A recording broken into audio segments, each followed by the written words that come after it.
बार की बात है, कालिदास को अपनी विद्वता पर थोड़ा अहंकार हो गया था। एक बार कालिदास किसी काम से जा रहे थे। गर्मी का मौसम था। उन्हें बड़ी जोरों की प्यास लगी। आसपास ना ही कोई गांव था, ना ही कोई तालाब। चलते चलते कालिदास प्यास से बेहाल हो गए थे।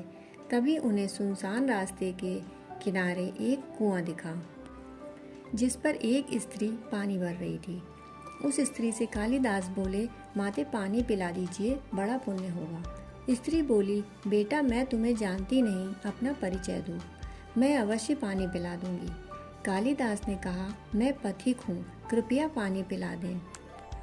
स्त्री बोली, तुम पथिक कैसे हो सकते हो? पथिक तो केवल दो ही हैं, सूर्य व चंद्रमा, जो कभी नहीं रुकते, हमेशा चलते रहते हैं। तुम इनमें से कौन हो? सत्य बताओ।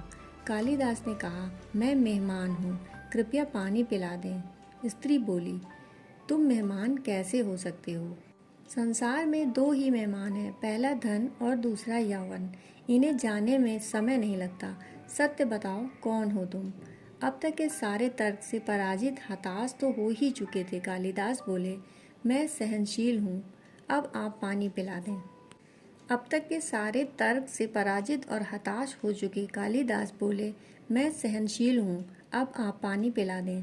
स्त्री ने कहा, नहीं, सहनशील तो दो ही हैं। पहली धरती, जो पापी पुण्यात्मा सबका बोझ सहती है, उसकी छाती चीरकर बीज बो देने से भी अनाज के भंडार देती है।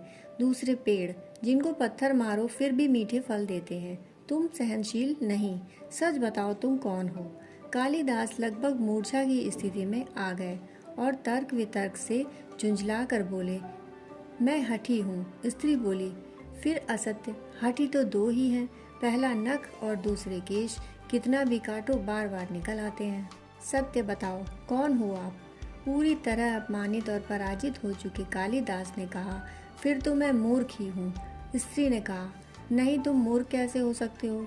मूर्ख तो दो ही हैं, पहला राजा, जो बिना योग्यता के भी सब पर शासन करता है, और दूसरा दरबारी पंडित, जो राजा को प्रसन्न करने के लिए गलत बात पर भी तर्क करके उसको सही सिद्ध करने की चेष्टा करता है।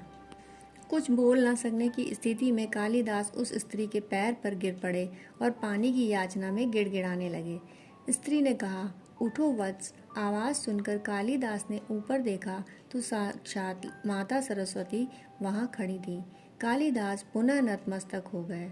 माता ने कहा, शिक्षा से ज्ञान आता है, ना कि अहंकार। तूने शिक्षा के बल पर प्राप्त मान और प्रतिष्ठा को ही अपनी उपलब्धि मान लिया और अहंकार कर बैठे, इसलिए मुझे तुम्हारे चक्षु खोलने के लिए ये स्वांग करना पड़ा। कालिदास को अपनी गलती समझ में आ गई। उन्होंने माता से क्षमा मांगी और भर पेट पानी पीकर वे अपने गंतव्य को चल पड़े। अब उन्हें सच्चे ज्ञान की प्राप्ति हो चुकी थी। दोस्तों, कहानी सुनने के लिए आपका बहुत बहुत आभार।